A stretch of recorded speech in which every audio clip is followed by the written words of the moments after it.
Hello guys, welcome to my channel matric blog. So তোমরা তো কেমন আছো? শুভ দীপাবলি, সবাইকে শুভেচ্ছা জানাচ্ছি কালী ঠাকুরের ছবির সাথে সাথে।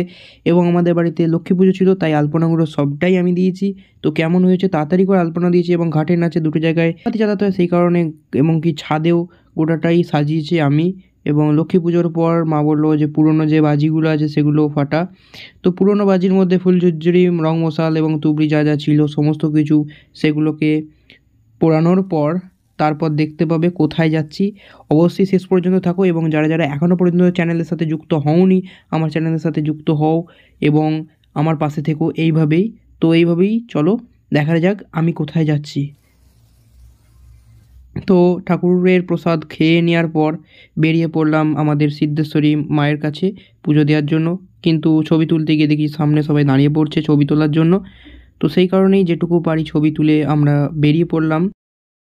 প্রথমে ভেবেছিলাম যে একা একাই পুজো দিয়ে যেতে হবে, তো একা একাই পুজো যেহেতু দিলাম সিদ্ধেশ্বরী মাকে ডাকলাম এবং এইভাবেই হাজার হাজার মোমবাতির মধ্যে জ্বলে রয়েছে সবাইয়ের এক একটা স্বপ্ন, কারণ এক একটা মনস্কামনা এক একটা বাতি।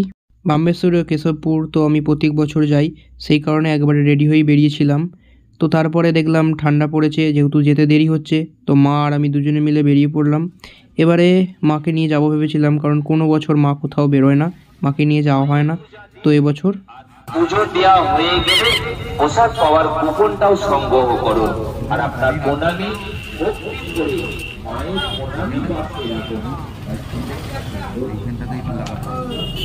তো এবারে বাড়ির টোটো বলতে ভোলা কাকার টোটো। তো ভোলা কাকা ছিল বাড়িতে এবং ওরা এবারে কালী ঠাকুর দেখতে যাবে বলেছিল কেশবপুরে।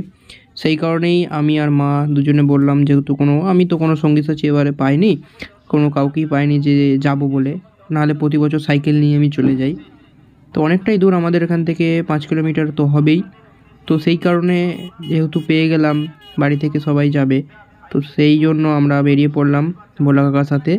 তো গন্তব্য আমাদের ছিল ফার্স্ট কেশবপুর।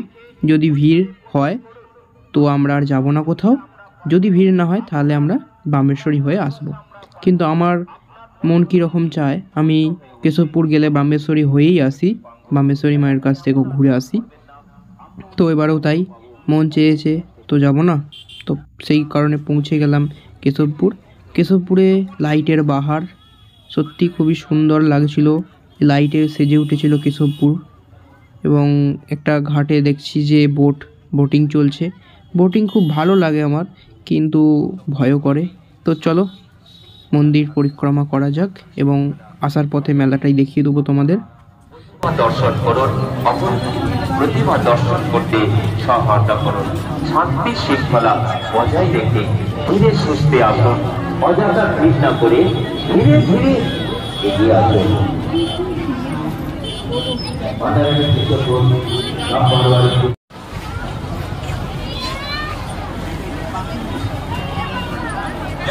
অবশেষে প্রতীক্ষার অবসান ঘটিয়ে আমরা চলে এলাম কেশবপুর মন্দির। কেশবপুরের মায়ের ছবি তোলা নিষিদ্ধ আছে, তবুও আমি কেশবপুরের মায়ের ছবি তুললাম, কারণ সবাই তুলছে বলে। এবং আমি মায়ের দরবারে গেছিলাম, তো সেইখানে ছবি তুলে নিলাম এবং আমরা এই টিম আর কি, বাড়ির সবাই ফ্যামিলি গ্রুপ।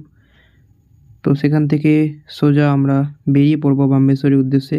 কত লোকের ভিড়, এখনও পুজো শুরু হয়নি, তার সত্ত্বেও এত লোকের ভিড়।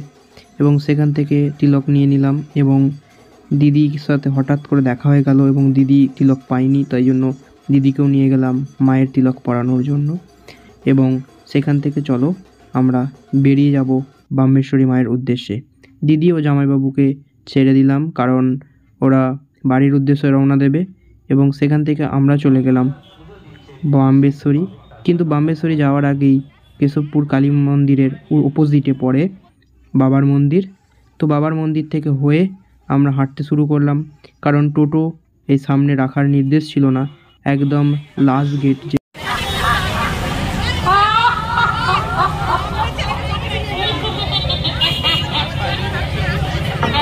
যেটা লাস্ট গেটের পরই টোটো রাখার জায়গা। রাস্তার দুপাশে মেলা বসেছে, মেলার সারি, কিন্তু খুব একটা মেলাও বসেনি।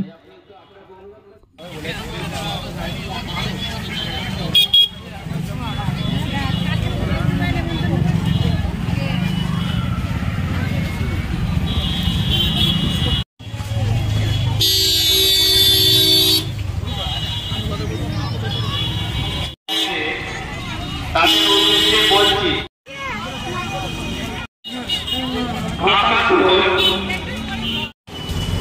কমিটির নবকুমার ঘোষ আপনাকে পৌঁছে বটতলায়। আমরা চলে যাচ্ছি বাম্বেশ্বরী মায়ের উদ্দেশ্যে। কেশবপুর থেকে সোজা এলেই আমরা পৌঁছে যাব বাম্বেশ্বরী, এবং বাম্বেশ্বরী ঢোকার আগেই পড়বে গণপতি মন্দির। অবশেষে সমস্ত অবসান মিটিয়ে আমরা চলে এসেছি বাম্বেশ্বরী মন্দিরে। বাম্বেশ্বরী মন্দিরও সেজে উঠেছে আলোর ভাণ্ডারে। তো এটা হচ্ছে আলোর গেট বাম্বেশ্বরীর। তো সেখান থেকে আমরা এবার পৌঁছে গেলাম বাম্বেশ্বরী মন্দির, এবং তোমাদের প্রথমেই বললাম গণপতি মন্দির পড়বে। এটা হলো গণপতি মন্দির, স্বয়ং গণপতি বসে আছেন, এবং তার পাশেই দুর্গা দালান, যেখানে কিছুদিন আগেই বাম্বেশ্বরী মন্দিরের দুর্গা পুজো হয়েছিল। তো সেখান থেকে আমরা চলে যাব মূল যেটার জন্য আসা, সেটা হচ্ছে বাম্বেশ্বরীর কালীমা।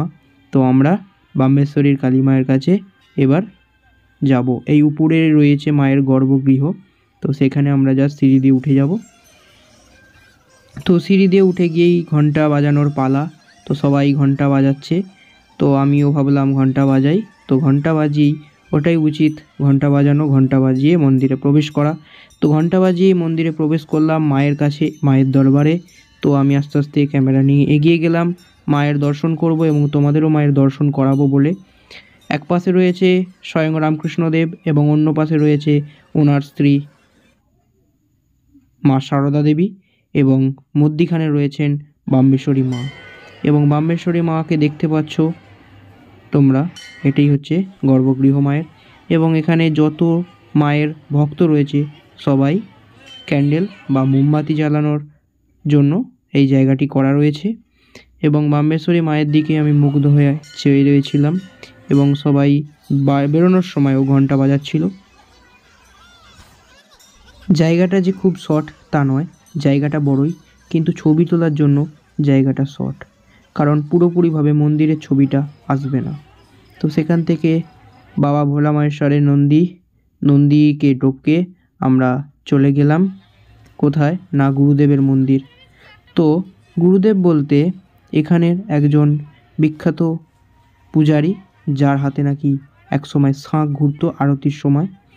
তিনি মারা গিয়েছেন, এবং তারই স্মৃতি রক্ষার্থে মন্দির।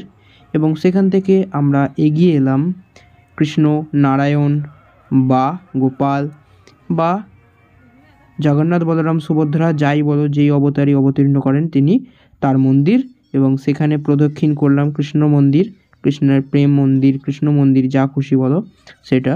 তো সেখান থেকে প্রদক্ষিণ করে মা আর আমি এবং আমাদের বাড়ির যারা গিয়েছিল, বোনেরা, কাকিমা, ঠাকুমা, সবাই মিলে বেরিয়ে পড়লাম কোথায় না, ভোলানাথের মন্দিরে যাব বা ভোলে বাবার মন্দিরে যাব বলে।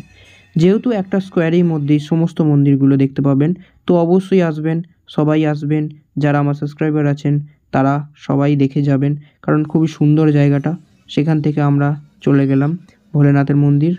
তো ভোলেনাথের মন্দিরে একটা জিনিস খুব ভালো, সেটা হচ্ছে সবাই ঘন্টা বাজাতে পারবে, কারণ ঘন্টাটা এতটাই নিচে ছিল। এটা হচ্ছে ভোলেনাথের মন্দির, এবং এখানে অবতীর্ণ হয়েছেন স্বয়ং ভোলেনাথ। এবং আমি একটা ভোলেনাথের মন্দিরে সেলফি তুলে, সোজা নন্দীর সাথে সেলফি তুলে এবার বেরিয়ে যাব আমাদের বাড়ির উদ্দেশ্যে রওনা দেওয়ার জন্য। তো যাওয়ার আগে মনটা খুব খারাপ লাগছিল, তো মন্দিরের একটা ছবি তুলে আমি বেরিয়ে পড়লাম বাড়ির উদ্দেশ্যে।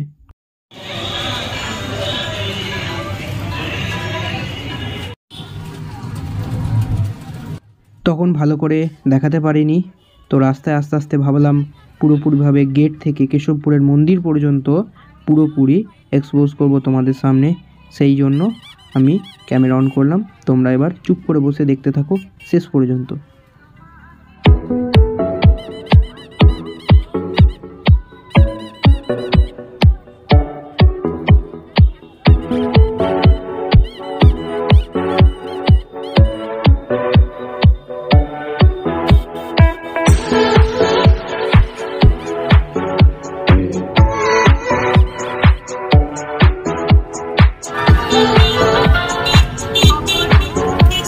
আগত সকল দর্শনার্থীকে জানাই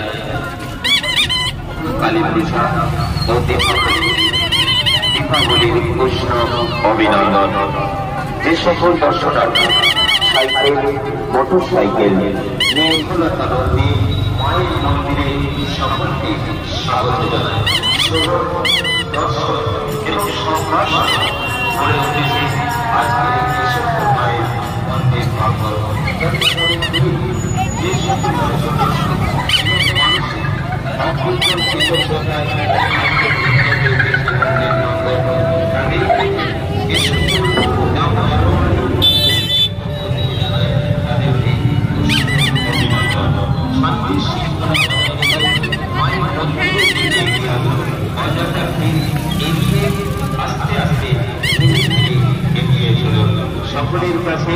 সকলের কাছে সকল ভক্তবৃন্দের উদ্দেশ্যে অনুরোধ, আপনারা শান্তি শৃঙ্খলা বজায় রেখে মানবিকতার পরিচয় দিয়ে আপনি জাগ্রত এমন তারা বলবেন না যে মা দুঃখ পায়। আপনি মনের কোটায় রাখুন, অযথা ছবি করবেন না, মায়ের ছবি তুলে বিড়ম্বনার সৃষ্টি করবেন না, ছবি করবেন না।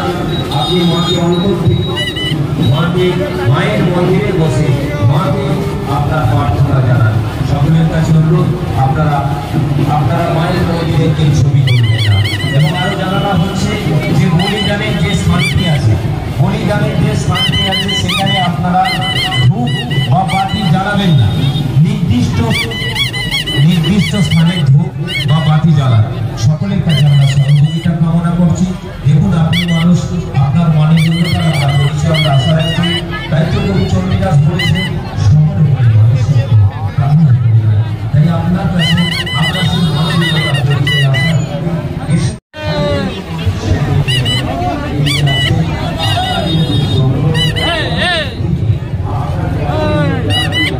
কেশবপুর মন্দির থেকে রাস্তায় আসার সময়, বাড়ি ফেরার সময় দেখলাম একজনদের বাড়ির ভেতরে ঠাকুর পুজো হচ্ছে। তো কালী ঠাকুরটা খুবই সুন্দর লাগলো দেখতে, খুবই সুন্দর, সত্যি খুবই সুন্দর হয়েছে। সেই কারণে দাঁড়িয়ে পড়লাম, মায়ের দর্শন করব এবং বাড়ির ভেতর বলে আর বাড়ির ভেতর ঢুকলাম না। তো সেখান থেকে আর একটু এগিয়ে এসে দেখলাম আর একটা ঠাকুরের প্যান্ডেল করা হয়েছে, কিন্তু একটা গাড়ি ঢুকে যাওয়ার জন্য ছবি তুলতে পারলাম না। এবং তারপরে আবার ফিরে আসছিলাম মিশ্রতলা দিয়ে বা মিষ্টিতলা দিয়ে। তো মিষ্টিতলা দিয়ে আসার সময় দেখলাম এখানেও ঠাকুরটা খুবই ভালো করেছে, সেই কারণে ঠাকুরটা দর্শন করলাম। তো তোমাদেরও করালাম। জানি এখনও পর্যন্ত কেউ আর নেই ভিডিও দেখার জন্য। তো যদি সময় পাও ঠাকুরের ভিডিও দেখার জন্য এবং এই ধনিয়াখালীর আলোকসজ্জা দেখার জন্য, অবশ্যই চ্যানেলটি শেষ পর্যন্ত থাকো। এবং এটা হচ্ছে আমাদের ঘনরাজপুরের মায়ের মন্দির।